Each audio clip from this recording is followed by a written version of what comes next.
Hey guys, welcome back to our channel. तो पिछले chapter में हमने क्लियर किया था चैप्टर 1 जो था हमारा इंट्रोडक्शन ऑफ जीएसटी का। इस बार हम चैप्टर 2 लेके आए हैं जिसमें हम सीखेंगे कॉन्स्टिट्यूशन ऑफ इंडिया के बारे में। तो बिना टाइम वेस्ट किए चलो स्टार्ट करते हैं। तो कॉन्स्टिट्यूशन ऑफ इंडिया जो है हमारा, ये किसके द्वारा लाया गया था? ये हमारा लाया गया था भीमराव अम्बेडकर जी के द्वारा। हमारा इफेक्टिव डेट है हमारे कॉन्स्टिट्यूशन ऑफ इंडिया का 26 जैन 1950 से ही ये इम्प्लीमेंट कर दिया गया था। इसकी यूनिकनेस इसकी यूनिकनेस क्या है? इसमें खास बात क्या है इसकी? इसमें खास बात ये है कि ये हमारा सबसे मतलब लार्जेस्ट कॉन्स्टिट्यूशन, यानी लार्जेस्ट कहूँ या लॉन्गेस्ट कॉन्स्टिट्यूशन कहूँ इन द वर्ल्ड में, हमारा इंडिया का जो कॉन्स्टिट्यूशन है वो सबसे लंबा है। तो इसके बाद हम बात करते हैं हमारे कितने टोटल आर्टिकल्स है। आर्टिकल्स हमारे टोटल 444 है, जिसमें अर्लियर 395 था। 395 से 53 कॉन्स्टिट्यूशन को ऐड करके फाइनली ये 448 कॉन्स्टिट्यूशन है। इसके बाद अगर मैं बात करूँ शेड्यूल की, तो शेड्यूल हमारा 12 शेड्यूल है। आर्टिकल 18 है शेड्यूल जो कवर्ड है इन सिलेबस, यानी शेड्यूल हमारा 12 है, लेकिन आर्टिकल्स कवर्ड इन सिलेबस 18 है और शेड्यूल कवर्ड इन सिलेबस, हमारे सिलेबस में कौन सा कितने शेड्यूल है? वो है 1 शेड्यूल। इसके बाद हम बात करते हैं आगे की तरफ। टोटल इसमें आप देखेंगे list of 18 articles and 1 schedule, जिसमें ये ओल्ड आर्टिकल्स है, ये ओल्ड आर्टिकल्स है जो कि हमारे ये दिए हुए हैं। न्यू आर्टिकल्स इसमें ये ऐड किए गए हैं, और जो हमारे अमेंडेड आर्टिकल्स है उनकी लिस्ट आपको यहाँ मिल जाएगी। तो वैसे इस पीडीएफ का लिंक मैं आपको डिस्क्रिप्शन बॉक्स में दे दूँगा, जिससे आप हमारे टेलीग्राम चैनल को ज्वाइन कर सकते हैं। उसमें डेली की डेली न्यू चीज़ें आती रहती है और आप वहाँ पे ऐड हो सकते हो। आपको इन सभी पीडीएफ के लिंक वहाँ पे मिल जाएंगे। तो आगे हम बढ़ते हैं इसके साथ कि कंटेंट ऑफ आर्टिकल्स। तो इसके बाद आपको यहाँ पे मिलेगा कि जितने भी हमारे आर्टिकल्स हैं, यानी आर्टिकल 246, 45, 248, तो ये कहता क्या है हम इसके बारे में जानते हैं। चलिए स्टार्ट करते हैं। आर्टिकल 245 हमारा कहता है कि extent of laws made by parliament और स्टेट असेंबली, यानी लॉ जो है वो किसके द्वारा बनाया जाएगा? या तो पार्लियामेंट के द्वारा या स्टेट, ये वहां तक ही एक्सटेंट है। मतलब या तो ये पार्लियामेंट या स्टेट, इन्हीं दोनों तक ये लॉ एक्सटेंड करेगी, यही बस बना सकते हैं। आर्टिकल 246 की अगर मैं बात करूं, तो इसमें सिर्फ सब्जेक्ट की बात होती है। 245 में एक्सटेंड की बात है, 246 में हमारी सब्जेक्ट की बात होती है। आर्टिकल 248 है हमारा रेजिडुअरी आर्टिकल्स का। इसके बाद 254, 265, 270, 271, 46A, 269 मोस्ट इम्पोर्टेंट। तो इसमें इसमें क्या है कि 254 में हु विल प्रिवेल, यानी प्रिवेल कौन करेगा अगर कन्फ्लिक्ट्स हो जाता है हमारा पार्लियामेंट और स्टेट के बीच में, तो कौन कन्फ्लिक्ट्स करेगा, कौन मतलब प्रिवेल करेगा, ये हमारा क्या आर्टिकल 254 में दिया गया है। 265 में no tax shall be levied or collected without the authority of law, यानी कोई भी टैक्स लेवी और कलेक्ट नहीं किया जाएगा without the authority of law, यानी जब तक अथॉरिटी ऑफ लॉ उसको लेवी नहीं करेगी तब तक ना वो लेवी होगा और ना ही उसको कलेक्ट किया जाएगा। सबसे पहले टैक्स अगर लेवी ना हो तो वो कलेक्ट हो ही नहीं सकता। ऐसा नहीं है कि आपने लेवी नहीं किया और कलेक्ट कर रहे हैं, ऐसा नहीं होता। पहले आपको लेवी, जब तक वो लेवी नहीं होगा ना, बात को समझिए मैं क्या कहना चाह रहा हूँ। सबसे पहले अगर कोई चीज़ है, यानी मान के चलो कोई गुड्स है, जब तक वो लेवी ही नहीं होगा तब तक वो कैसे कलेक्ट कर सकते हैं हम? सबसे पहले उसको लेवी किया जाता है, उसके बाद ही उसमें वो कलेक्ट कर सकते हैं। उसके बाद अगर मैं बात करूँ 270 आर्टिकल की, तो ये डिस्ट्रीब्यूशन ऑफ टैक्सेस है, यानी यूनियन और स्टेट में कैसे डिस्ट्रीब्यूट होंगे टैक्सेस, उसके बारे में आपको इसमें बताया गया है। आर्टिकल 271 कहता है पावर टू लेवी सेस, यानी टैक्स के बाद आप अगर देखेंगे तो टोटल इनकम वगैरह जब निकालते हैं उसके बाद क्या लगता है? सेस और सरचार्ज। तो पावर किसको है? पावर टू लेवी सेस और सरचार्ज किसको है? ये हमारे पार्लियामेंट को। ठीक है। इसके बाद बात करते हैं आर्टिकल नंबर 246A, जो कि स्पेशल प्रोविजन हमारा बनाया गया है रिस्पेक्ट टू जीएसटी, यानी जीएसटी को लेके स्पेशल प्रोविजन है आर्टिकल 246A में। अगर मैं बात करूँ आर्टिकल 269 की, तो आर्टिकल 269 के अंदर हमारा है अपॉर्शनमेंट ऑफ आईजीएसटी, देखिए यहाँ पे टोटल 4 टाइप्स ऑफ जीएसटी है। सबसे पहले सेंट्रल जीएसटी यानी सीजीएसटी, उसके बाद स्टेट का है एसजीएसटी, उसके बाद आईजीएसटी है वो भी सेंट्रल को जाता है, उसके बाद यूटीजीएसटी ये जो हमारे यूनियन टेरिटरी है उसको उसके लिए अलग जीएसटी है। तो सबके अलग अलग एक्ट है, आप देखेंगे सीजीएसटी एक्ट है 2017, एसजीएसटी, आईजीएसटी। तो ये हम आगे जाके पढ़ेंगे, अभी हम डिस्कस करते हैं आर्टिकल के बारे में। उसके बाद बात करते हैं हम आर्टिकल नंबर 279A, जो हमारा फॉर्मेशन ऑफ जीएसटी काउंसिल। हर चीज के लिए, जैसे लोकसभा होती है तो लोकसभा में संसद वगैरह में आप जैसे वहां देखेंगे लोकसभा में बैठते हैं, वहां पे एक डिसीजन लिया जाता है, वैसे ही जीएसटी के अंदर भी जीएसटी काउंसिल हमारा डिसीजन लेता है कि कैसे क्या मतलब कैसे करें। ठीक है, आगे उसके हम बात करते हैं आर्टिकल 366 पे आते हैं। Article 366 12A। देखिए हर किसी सेक्शन में मतलब हर किसी आर्टिकल में आपको क्या नाम है डेफिनेशन मिलेगी। तो आर्टिकल 366 12A के अंदर हमारा डेफिनेशन ऑफ जीएसटी है। आर्टिकल 1 हमारा हमेशा होगा डेफिनेशन ऑफ इंडिया।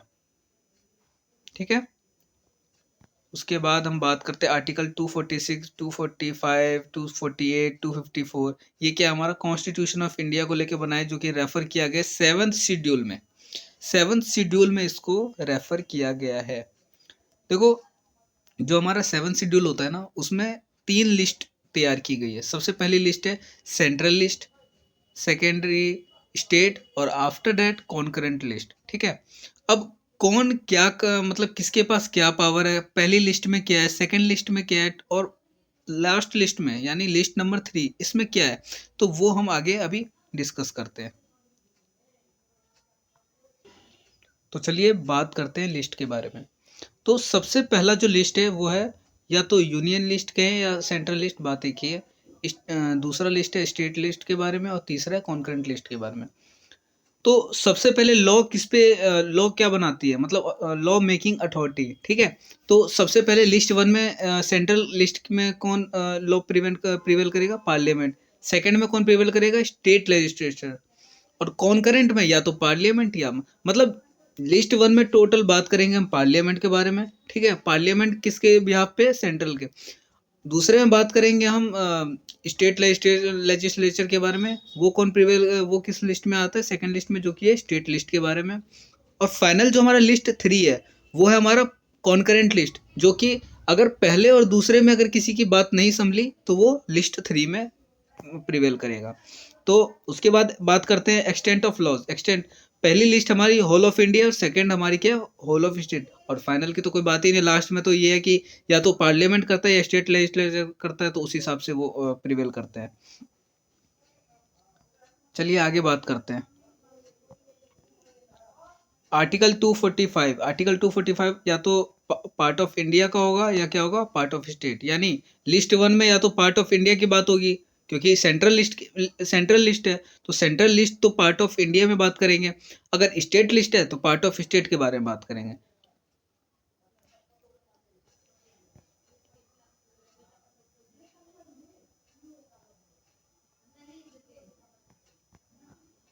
चलिए बात करते हैं कौन सा जीएसटी जो है, मतलब कैसे हम सप्लाई करेंगे। तो सप्लाई हमारा इंटर बन के आएगा, इंटर जीएसटी। देखिए सबसे पहले मैं आपको ये समझाना चाहूँगा। सबसे पहले हम बात करते हैं, सबसे पहले हम बात करेंगे कि अगर मान के चलिए 2 स्टेट है, सॉरी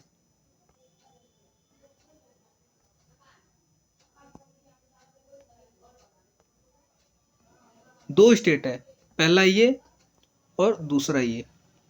अगर कोई 2 पर्सन है, मान के चलो एक ये ए है और एक ये बी सप्लायर है। अगर इन दोनों के बीच की ट्रांजैक्शन सिर्फ एक स्टेट तक है तो ये हमारी क्या कहलाती है, इंट्रा। ठीक है, इंट्रा। और सेम स्टेट में अगर हम कोई बात करेंगे तो उसमें क्या होगा, सीजीएसटी प्लस एसजीएसटी। अगर स्टेट है तो एसजीएसटी, अदरवाइज क्या होगा, ये यूटी जीएसटी। ठीक है, वही अगर हम अदर स्टेट यानी फर्स्ट स्टेट, यानी ए हमारा है मान के चलो दिल्ली से, ठीक है, और बी हमारा है मुंबई से। तो ए टू बी में अगर जाता है, स्टेट अलग अलग है, ठीक है, एक स्टेट से दूसरे स्टेट में जा रहा है, तो वो हमारा स्टेट में क्या होगा, इंटर जीएसटी, जो जिसमें हमेशा क्या लगेगा, आईजीएसटी। यानी मान के चलो 18 rate of inter GST, rate of GST क्या है, 18%। तो इसमें इसमें 9 होगा, 9 + 9, और इसमें पूरे 18% ऑफ टैक्स। ठीक है, तो होप करता हूँ आपको ये चीज़ समझ में आई होगी। चलो अब वापस उस पर लेके जाता हूँ आपको। तो ये देखो, अगर दिल्ली से पंजाब यानी एसईजेड, एसईजेड का मतलब क्या होता है, ये चीज अगर आपको समझ में नहीं आया तो मैं बता देता हूँ। एसईजेड का मतलब है स्पेशल इकोनॉमिक जोन। अगर दिल्ली से आप अगर पंजाब, यानी दिल्ली और पंजाब इंडिया का पार्ट है, तो दिल्ली से पंजाब अगर जाता है तो क्या होगा, वो इंटर, और ये है आईजीएसटी। इंटर में अभी मैंने आपको बताया, क्या बताया, इंटर में आईजीएसटी लगेगा। वही अगर मैं पंजाब से यूएसए, यानी पंजाब से मतलब यूएसए यानी अदर कंट्री होगी। पंजाब हमारे इंडिया का पार्ट है, यूएसए बाहर का है। तो पंजाब से अगर यूएसए जाता है तो यानी हम क्या कर रहे हैं उस केस में, उस केस में हम एक्सपोर्ट कर रहे हैं। देखो, अगर हमारा सामान, इंडिया का सामान अगर बाहर सप्लाई होता है तो उससे तो हमारा क्या होता है, इकोनॉमिक जो ग्रोथ होती है वो क्या होती है, बढ़ती है ना। तो इस केस में आपका क्या होगा, इस केस में आपका जो जीएसटी है वो चार्ज नहीं होगा। इससे गवर्नमेंट को तो फायदा है ना, कि हमारा इंडिया का सामान बाहर हो रहा है, हम यहाँ मैन्युफैक्चर करके अगर कुछ बाहर सप्लाई कर रहे हैं तो उससे तो हमारे कंट्री को फायदा है। तो एक्सपोर्ट के केस में कोई जीएसटी चार्ज नहीं होता। वही वही अगर आप यूएसए से करोगे, यानी यूएसए से, यानी बाहर से गुजरात, गुजरात इंडिया का पार्ट है, यूएसए बाहर का, बाहर की कंट्री है दूसरी। तो यूएसए से अगर गुजरात में अगर कोई सामान आता है तो वो क्या है, इंटर, इंटर लगेगा, और वो क्या है, इंपोर्ट। यानी ये दोनों जो केस है ना, ये दोनों केस क्या हो जाता है, कस्टम पार्ट में आ जाता है। ठीक है, तो इंपोर्ट यानी हम बाहर से, यानी हमारे देश में वो चीज है। देखो, मैंने आपको पिछले चैप्टर में भी एक एग्जांपल दिया था कि अगर मान के चलो कि कोई सामान, देखो चाइना में, चाइना की चीजें कितनी सस्ती होती है, ठीक है, तो चाइना से बहुत सारे इंडिया के जो डीलर है वो क्या करते हैं, चाइना से इंपोर्ट कर लेते हैं। तो अगर हमारे इंडिया में भी वो चीजें हैं, लेकिन उसके बावजूद आप अगर दूसरे कंट्री से ले रहे हो, इंपोर्ट कर रहे हो, तो उससे इंडियन मार्केट गिरेगी। तो इसलिए हमारा जो गवर्नमेंट है, गवर्नमेंट क्या करता है, कस्टम ड्यूटी चार्ज करता है उस पर। अगर आप कोई इंपोर्ट करोगे तो उस पर आपका कस्टम ड्यूटी चार्ज होगा। तो इसलिए क्या होता है, इस पे हमेशा जीएसटी लगेगा, इंपोर्ट पे जीएसटी लगेगा, एक्सपोर्ट पे कोई जीएसटी नहीं है। अगर हम गुजरात से 8 नॉटिकल माइल्स, नॉटिकल माइल्स का है नियर मुंबई, ठीक है, तो गुजरात से मुंबई, गुजरात अदर सिटी है, मुंबई अदर सिटी है, तो गुजरात से मुंबई अगर आता है तो क्या लगेगा, इंटर लगेगा और आईजीएसटी, यानी पूरा टोटल चार्ज, टोटल जीएसटी लगेगा 18%। कोई 9% का कोई वो नहीं है। रेट ऑफ इंटरेस्ट मैंने आपको पहले ही बताया था, 18% मैंने मान के लिया। उसके बाद बात करते हैं 8 नॉटिकल माइल्स टू मुंबई, यानी 8 नॉटिकल माइल्स का है, मुंबई में ही है, ठीक है, और मुंबई में से मुंबई भी है, तो ये क्या लगेगा, इंट्रा। ठीक है, मुंबई टू मुंबई, मुंबई टू मुंबई अगर सेम सिटी है तो उसमें क्या लगेगा, सीजीएसटी, सीजीएसटी प्लस एसजीएसटी, यानी 9 + 9। ठीक है, उसके बाद बात करते हैं एससीजेड, यानी एससीजेड क्या होता है, देखो एससीजेड है स्पेशल इकोनॉमिक जोन, मैंने अभी आपको बताया। तो एससीजेड से एससीजेड यानी बाहर से बाहर, तो इस केस में क्या होगा, nothing to do with this, इसमें कुछ नहीं करेंगे। अब बात करते हैं definition of India under income tax, यानी सेक्शन 225A+A1, यानी आर्टिकल 1, इसमें क्या है, आउटस्टैंडिंग इंडिया है, अगर आउटसाइड इंडिया, सॉरी आउटस्टैंडिंग नहीं, और आउटसाइड इंडिया, अगर आउटसाइड इंडिया है और 200 नॉटिकल माइल्स है, तो only oil and natural gas purpose पे होना चाहिए।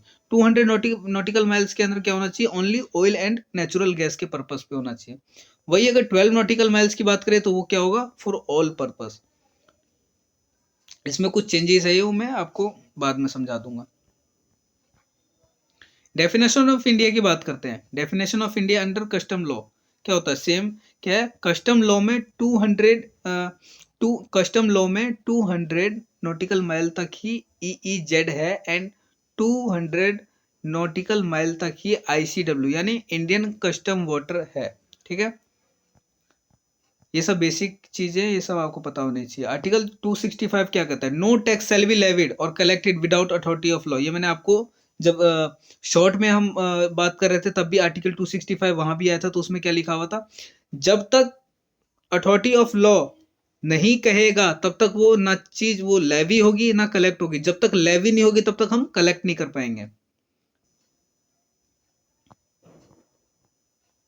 इनकम टैक्स हमारा देखो, आपको पता है इनकम टैक्स हमारा, इनकम टैक्स एक्ट 1961 के अंदर है, कस्टम हमारा कस्टम एक्ट 1962 के अंदर है, जीएसटी हमारा 2017 यानी मैंने आपको बताया था 1 जुलाई 2017 को एक्सेप्ट जम्मू एंड कश्मीर ये इम्प्लीमेंट किया गया था। आफ्टर ऑन 8 जुलाई 2017 तब से क्या हुआ था, सीजीएसटी एक्ट 2017 यानी एक्ट तब से होल ऑफ इंडिया कर दिया गया था। तो उसके बाद क्या होगा, ये सीजीएसटी, एसजीएसटी, यूटीजीएसटी और आईजीएसटी ये सारे क्या है 2017 के एक्ट है। जब जीएसटी हमारा इंप्लीमेंट किया तब ये सारे सीजीएसटी यानी सेंट्रल, एस से स्टेट, यू से यूटी से यूनियन टेरिटरी और आईजीएसटी इंटीग्रेटेड, ठीक है। तो एसजीएसटी यानी स्टेट, स्टेट कितने 35, ठीक है। तो 35 यानी ईच स्टेट में एक एक्ट होगा, तो टोटल 35 स्टेट के हिसाब से 35 एक्ट, ठीक है। सीजीएसटी सेंट्रल एक है तो एक एक्ट, यूटीजीएसटी एक है तो मतलब सारे यूटीजीएसटी के अलग अलग है, ठीक है। तो उन सभी यूटीजीएसटी को एक में कंबाइन किया गया तो 1 एक्ट, ठीक है। आईजीएसटी भी 1। तो जीएसटी एक एक्स्ट्रा है, जीएसटी कंपनसेशन एक्ट 2017। तो ये टोटल कितने हो गए, एक एक्ट जीएसटी कंपनसेशन एक्ट है, आईजीएसटी 1 है, यूटीजीएसटी 1 है, एसजीएसटी 35 और सीजीएसटी हमारा 1। तो ये हमारे जीएसटी के कॉन्फ़िगरेशन थे। आर्टिकल 269 ए जो हमारा अपोर्शनमेंट ऑफ जीएसटी बताता है कि दिल्ली से अगर हरियाणा हम क्या करते हैं, माल को सप्लाई करते हैं तो वो क्या कहलाएगा, इंटर स्टेट कहलाएगा, जिसमें आईजीएसटी लेवी होगा और कलेक्टेड किसको, सीजी यानी सेंट्रल गवर्नमेंट को। क्योंकि इंटर स्टेट को अगर माल सप्लाई होता है तो वो क्या जाता है, किसके पास जाता है, सेंट्रल गवर्नमेंट के पास जाता है। और shall be apportion between union and state, मतलब इंटर स्टेट यानी दिल्ली और हरियाणा, अगर ये दो कंट्री अगर मान के चलो कि हमारा यूनियन टेरिटरी है तो क्या होगा, shall be apportion between union and state. आगे बात करते हैं, इंपॉर्टेंट पॉइंट्स है कुछ, ये कुछ इंपॉर्टेंट पॉइंट्स है जो कि जीएसटी में किसी भी स्टेट की तरक्की इस बात पर निर्भर नहीं करती कि वहां पर कमाने वाले लोग कितने हैं, बल्कि इस बात पर निर्भर करती है कि वहां पर खाने वाले लोग कितने हैं। तो ये हमारा ये बताता है कि जीएसटी से बस ये वो नहीं होता कि वहां पर कमाने वाले लोग कितने, बल्कि इसी बात पर निर्भर है कि वहां पे खाने वाले लोग कितने हैं, जिससे जीएसटी क्या है, डेस्टिनेशन बेस्ड टैक्स कहलाता है। जीएसटी में किसी भी पर्सन का रजिस्ट्रेशन ओरिजिन स्टेट में होगा, लेकिन रिवेन्यू कंजम्पशन स्टेट को ही मिलेगा। आगे हम बात करते हैं आर्टिकल 279 ए के बारे में, जो कि हमारा फॉर्मेशन ऑफ जीएसटी काउंसिल है। प्रेसिडेंट, देखो प्रेसिडेंट क्या करता है, प्रेसिडेंट हमारा क्या करता है, इसको एसेंट देता है कि कब से ये फॉर्म किया जाएगा। तो प्रेसिडेंट ने हमारे क्या कहते हैं, विद इन 60 डेज फ्रॉम यानी 8 सितंबर 2016 से 60 डेज प्रायर क्या हो गया, ये है 10 सितंबर 2016, यहाँ हमारा क्या हुआ, जीएसटी काउंसिल क्या हुआ, फॉर्म हुआ। उसके बाद जीएसटी काउंसिल नोटिफाई किया गया, उसके 2 दिन बाद ही 12 सितंबर 2016। और हमारा जो मेंबर जीएसटी काउंसिल में होते हैं कितने हैं, 33 मेंबर, जिसमें से चेयरपर्सन हमारी यूनियन फाइनेंस मिनिस्टर जो कि अभी श्रीमती निर्मला सीतारमन जी हैं। उसके बाद member of central government IRS officer जो कि हमारा इंटरनल रिवेन्यू सर्विस कहलाता है। तो उसके बाद हम बात करेंगे मेंबर ऑफ एसजी यानी स्टेट गवर्नमेंट से एक एफएम यानी फाइनेंस मिनिस्ट्री या other nominated by state government से कोई भी आ सकता है। और वाइस चेयरमैन कौन है, वाइस चेयरमैन है 1 मेंबर फ्रॉम, ठीक है, कोई भी एक मेंबर आ सकता है 1 मेंबर। तो क्वारम रिक्वायर्ड की बात करें तो मिनिमम 50% क्वारम होनी चाहिए, यानी अगर 100 लोग हैं और 100 लोग किसी एक टॉपिक के ऊपर बात कर रहे हैं तो 50% जो होना 50 जो मेंबर होंगे ना, 50 मेंबर कम से कम क्वारम में होने चाहिए, ठीक है, मौजूद होने चाहिए किसी भी सॉरी अगर अगर 100 लोगों की मीटिंग बैठती है तो 100 लोगों की मीटिंग अगर मान के चलो कि आज आज कोई डेट मान के चलो कि 10th फेब है, तो 10th फेब से अगर कोई मान के चलो कि मैंने कोई कोरम रखा कोरम रखा मैंने 12 फेब को। 12 फेब को अगर मैंने कोरम रखा और 100 मेंबर में से अगर 50 मेंबर कम से कम नहीं आए तो कोरम क्या हो जाएगी, कैंसिल हो जाएगा, कोरम रद्द किया जाएगा। वहां पे मिनिमम 50% क्या होना चाहिए, होना ही चाहिए। तो मिनिमम 50 उसमें से होना चाहिए।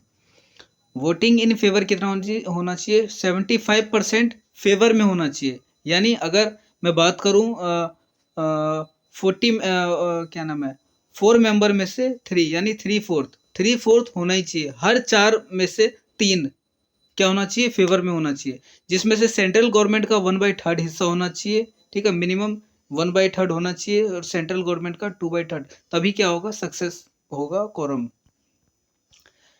जीएसटी काउंसिल क्या रिकमेंड करता है, जीएसटी काउंसिल रिकमेंड करता है tax to be subsumed, goods या सर्विस टू बी सब्जेक्टेड और to be exempted from GST. ठीक है, apportionment of GST, special rate specified होना चाहिए स्पेसिफाइड पीरियड में, थ्रेशोल्ड लिमिट होनी चाहिए टर्नओवर की, स्पेशल प्रोविजन होना चाहिए with respect to special category states. ये कोरम के एग्जांपल है। अगर मान के चलो 33 मेंबर है, 33 में से प्रेजेंट कितने 16, तो हमें तो 50% तो सबसे पहले हमें क्या चाहिए, कोरम होना चाहिए। तो 33 का 50% 16.5 आएगा। तो ऐसा तो नहीं है ना कि एक आदमी आधा होगा और एक पूरा होगा। तो मिनिमम हमारे क्या होना चाहिए, 17 मेंबर होना चाहिए, और मेंबर कितने 16। तो ये हमारा क्या होगा, quorum is not present. Quorum present नहीं है तो आगे हम ये डिस्कस ही नहीं करेंगे कि सेंट्रल गवर्नमेंट के 2% है यस और सेंट्रल गवर्नमेंट के यस, ये हम डिस्कस ही नहीं करेंगे। अगर मान के चलो मेंबर 33 है, ठीक है, मेंबर 25 आता है, तो ये तो 50% हो गया। लेकिन सेंट्रल गवर्नमेंट 2 है, ये इन्होंने यस कहा है और सेंट्रल गवर्नमेंट ने नो कहा है, तो दोनों के बीच तो यस और नो है। ठीक है, डिसीजन अप्रूव हुआ नहीं तो not approved, only 30% vote are in favour, तो ये हमारा क्या हो जाएगा, नॉट अप्रूव।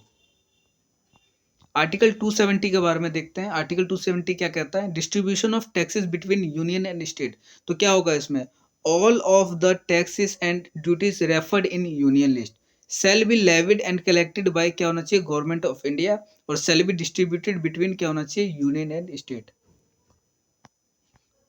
अमेंडमेंट है ये कुछ जो कि सीजीएसटी लेविड क्या है, इंटर स्टेट सप्लाई पे shall be distributed among central government and state government. IGST component क्या है, apportionment to the union shall also be distributed।